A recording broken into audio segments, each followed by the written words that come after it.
السلام علیکم ورحمۃ اللہ وبرکاتہ۔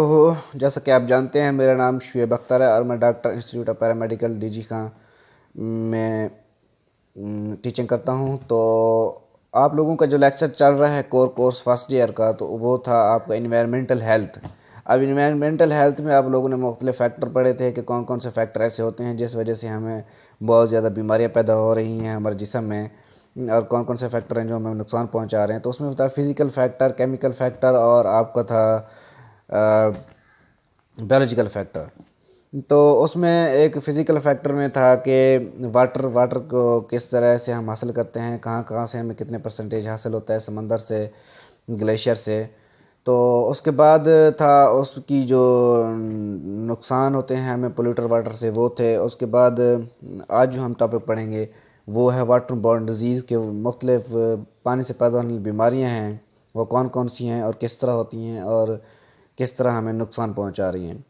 تو سب سے پہلے آپ واٹر بورن ڈیزیز کی ڈیفینیشن جو ہوتی ہے وہ یاد کر لیں۔ اس کی ڈیفینیشن کچھ اس طرح ہے کہ ایسا آلودہ پانی جس میں مختلف بیماری پیدا کرنے والے جراثیم موجود ہوں تو اس کو کیا کہتے ہیں، واٹر بورن ڈیزیز۔ ڈیفینیشن دوبارہ یاد کر لیں کہ ایسا آلودہ پانی جس میں مختلف بیماری پیدا کرنے والے جراثیم موجود ہوں اس کو کیا کہتے ہیں، واٹر بورن ڈیزیز۔ اب پاکستان اور ترقی پذیر جتنے بھی ممالک ہیں تقریباً ان میں 80% جو بیماریاں ہوتی ہیں وہ کس وجہ سے ہوتی ہیں، اسی واٹر بورن ڈیزیز کی وجہ سے ہوتی ہیں۔ کتنے پرسنٹیج ہوتی ہیں؟ پاکستان اور ترقی پذیر ممالک جو ہیں ان میں تقریباً 80% جو بیماریاں ہوتی ہیں وہ اسی پانی کی وجہ سے لگتی ہیں۔ اب اس میں مختلف بیماریاں ہیں جیسے ڈائریا، اسہال ہو گئی، اس کے بعد آپ کا ہیپیٹائٹس بی سی ہو گیا، اس کے بعد ٹائیفائڈ ہو گیا، ایمبیسس کی ڈیزیز ہو گئی، مختلف یہ ڈیزیز کے نام ہیں جو کہ آگے آپ لوگوں کو پڑھائے جائیں گے۔ تو یہ کس وجہ سے ہوتے ہیں؟ یہ واٹر بورن ڈیزیز کی ہی وجہ سے ہوتے ہیں۔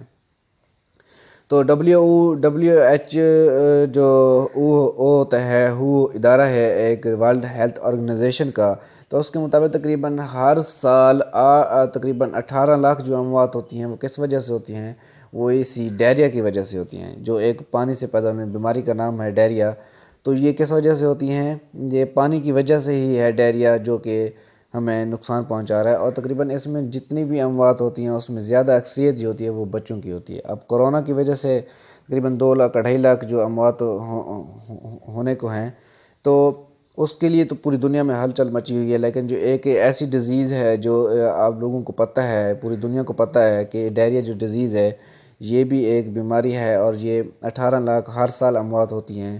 تو اس کے بارے میں کوئی اقدامات وغیرہ ابھی تک کوئی ٹھوس اقدامات نہیں کیے گئے۔ اور اس کے اقدامات کیا ہیں کہ پانی کو ایک محفوظ طریقے سے ایک ان جراثیم پیراسائٹ جو ہوتے ہیں ان سے پاک کر کے مختلف لوگوں تک پہنچایا جائے جہاں پہ پانی صاف نہیں ہے۔ تو چلیے آگے پڑھتے ہیں کہ ان بیماریوں کا ایک محفوظ طریقہ کیا ہوتا ہے۔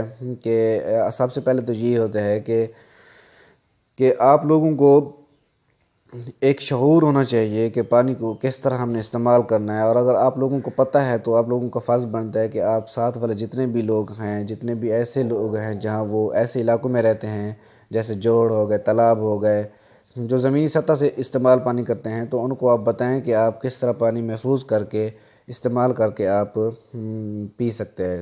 تو یہ آپ لوگوں کا فرض بنتا ہے۔ تو اس کے بعد واٹر بورن ڈیزیز جو ہوتی ہیں اس میں کیا ہوتا ہے کہ کون سے جراثیم ہوتے ہیں، اس میں پیراسائٹ ہوتے ہیں، اس میں آپ کے آنتوں کے پیراسائٹ ہو گیا، اس کے بعد وائرسز ہو گیا، اس کے بعد پروٹوزوا ہو گیا۔ اس سے آپ بچ کے ہی بیماریوں سے بچ سکتے ہیں۔ تو آلودہ پانی سے ہونے والی بیماریوں کے جو نام ہیں وہ پڑھتے ہیں سب سے پہلے۔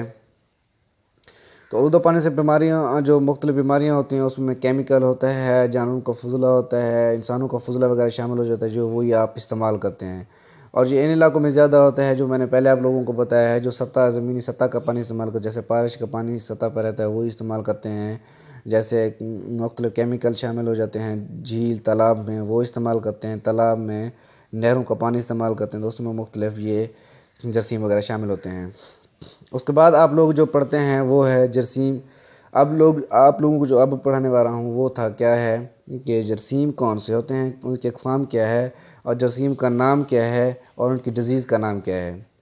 تو آئیے پڑھتے ہیں پہلے سب سے پہلے جراثیم کی اقسام. اب جراثیم کی اقسام میں ہے پروٹوزوا. پروٹوزوا کیا ہوتا ہے؟ سب سے پہلے یہ پتہ ہونا چاہیے. پروٹوزوا ایک سنگل سیل یوکریاٹک ہیٹروٹرافک یوکریاٹک ہوتا ہے. ہیٹروٹرافک میں نے آپ لوگوں کو پڑھایا تھا, یوکریاٹس پڑھایا تھا. تو یہ سنگل سیل ہیٹروٹرافک یوکریاٹس ہوتا ہے, جس کی خوراک آرگینک میٹر ہوتے ہیں, مختلف آرگینک چیزیں ہوتی ہیں, وہ وہاں سے حاصل کرتے ہیں. اور جو ان کے کام کیا ہوتا ہے, یہ ٹاکسک گروپ سے تعلق رکھتے ہیں, مطلب یہ زہریلے گروپ سے, بیماری پیدا کرنے والے گروپ سے تعلق رکھتے ہیں. تو پروٹوزوا میں ایک جراثیم کا نام ہے, وہ ہے ہسٹولیٹیکا, امیبا ہسٹولیٹیکا, یا اس کو ہسٹولیٹیکا کہتے ہیں. یہ ایک پیراسائٹ ہوتا ہے پروٹوزوا میں. تو یہ بیماری پیدا کرتا ہے ایمبیسز. اب ایمبیسز میں کیا ہوتا ہے کہ یہ مختلف سٹول لوز ہو جاتا ہے, اسٹامک پین ہوتا ہے, جس وجہ سے ہمیں پتہ چلتا ہے کہ ہمیں کون سے پیراسائٹ کی وجہ سے ہمیں ڈیزیز ہوئی ہے. تو اس کے بعد ہوتا ہے وائرس. اب وائرسز مختلف ہوتے ہیں. وائرس اقسام ہے جراثیم کی, اور جو ان کی بیماری کا نام ہے وہ ہے hepatitis A virus, B virus, C virus, D virus. اور جو مختلف ایسی بیماریاں ہوتی ہیں اسے مختلف ہیپاٹائٹس جرکان ہوتے ہیں, کالے یا پیلے وغیرہ جرکان ہوتے ہیں اسے. اس کے بعد ہے بیکٹیریا. بیکٹیریا میں کلاسٹریڈیم بیوچولینم ہے, اس سے ڈیزیز جو ہوتی ہے بیوچولینم. یہ بیکٹیریا جو اس کی اقسام ہے جراثیم کی, اور جو بیماری کا جراثیم کا نام ہے وہ بیوچولینم ہے. بیوچولینم جو بیماری پیدا کرتا ہے وہ ہے بیوچولیزم. اس کے بعد ہے ویبرو کالرا, اس کی اقسام ہے, اس کی بیماری کا جراثیم کا نام ہے, اور جو بیماری ہوتی ہے اس سے ہیضہ ہوتا ہے. ہیضے کے بعد اس کے بعد ہے ایکولائی. ایکولائی سے بیماری جو ہوتی ہے گیسٹرو انٹرائٹس ہوتا ہے, انٹرٹائس ہوتا ہے, جو کہ ایک بیماری ہے گیسز کی, ایکولائز وغیرہ سے پیدا ہوتی ہے. اس کے بعد سالمونیلا. سالمونیلا سے بیماری ہوتے ہیں پیچس. پیچس کی جو بیماری ہوتی ہے وہ کس سے ہوتے ہیں؟ بیکٹیریا کی ایک جراثیم کا نام ہے سالمونیلا. سالمونیلا ایک بیکٹیریا ہے جو کہ بیماری کیا پیدا کرتا ہے؟ پیچس. اس کے بعد سالمونیلا ٹائفی. سالمونیلا ٹائفی سے کون سی بیماری ہوتی ہے؟ وہ ہے ٹائیفائڈ. ٹائیفائڈ جو بیماری ہے وہ ہوتی ہے پانی کی وجہ سے ہوتی ہے, اور آج کل جو بڑھ رہی ہے پاکستان میں, اس کی وجہ یہی ہے کہ غیر محفوظ پانی ہے, پانی کا استعمال صحیح نہیں ہے, جس وجہ سے یہ ٹائیفائڈ کی بیماری زیادہ پیدا ہو رہی ہیں. اور سالمونیلا ٹائفی اس کے جراثیم کا نام ہے, جو کہ ہم مختلف ٹیسٹ کرتے ہیں تو پتہ چلتا ہے اس میں سالمونیلا ٹائفی کی موجودگی کی وجہ سے ہی ٹائیفائڈ اس کو ہوتا ہے. اس کے بعد ہے انٹروبیس ورمیکولیریس, جو کہ انٹسٹائنل پیراسائٹ کی اقسام ہے. اس میں راؤنڈ ورم, تھریڈ ورم جو ہوتی ہیں وہ بھی ہوتے ہیں پیراسائٹ میں, انٹسٹائنل پیراسائٹ ہیں. تو انٹروبیس ورمیکولیریس جو ڈیزیز ہوتی ہے وہ بھی انٹروبیس ایک ڈیزیز ہے, وہ پیدا کرتے ہیں, جو کہ آنتوں کی ایک ڈیزیز ہے, وہ بھی اسی پیراسائٹ کی وجہ سے ہوتی ہے. تو یہ مختلف بیماریاں ہیں جو کہ پانی کی وجہ سے ہی ہمیں نقصان پہنچا رہی ہیں. تو اس پانی کو ہم محفوظ طریقے سے ہی استعمال کر کے ان بیماریوں سے بچ سکتے ہیں. تو میری ریکویسٹ ہے آپ لوگوں سے کہ آپ جو بھی پانی استعمال کر رہے ہیں, اگر ایسے علاقوں میں رہ رہے ہیں جو پانی آپ کو لوگوں کو پتہ ہے کہ خراب ہے, تو اپنی صحت کا خیال رکھتے ہوئے آپ ان پانی کو ابال کر استعمال کریں, یا آپ اس کو ان جراثیم سے پاک کر کے استعمال کریں, تاکہ آپ کو اور آپ کی آنے والی نسلوں کو اس سے بیماریوں سے آپ بچا سکیں. تو بہت شکریہ آج کے لیکچر سننے کا. انشاءاللہ آپ کو دوبارہ اگلا لیکچر پرسوں دیا جائے گا. کل سیکنڈ ایئر MLT کا جو لیکچر ہے وہ دیا جائے گا. تو آپ میرا چینل سبسکرائب کریں, انشاءاللہ آپ کو لیکچر ملتا رہے گا ہر روز, ایک دن چھوڑ کے دوسرے دن. ہفتے میں تقریباً 2 یا 3 لیکچر آپ لوگوں کے ہوں گے. تو بہت شکریہ. اللہ حافظ. اللہ تعالیٰ آپ کا حامی و ناصر ہو.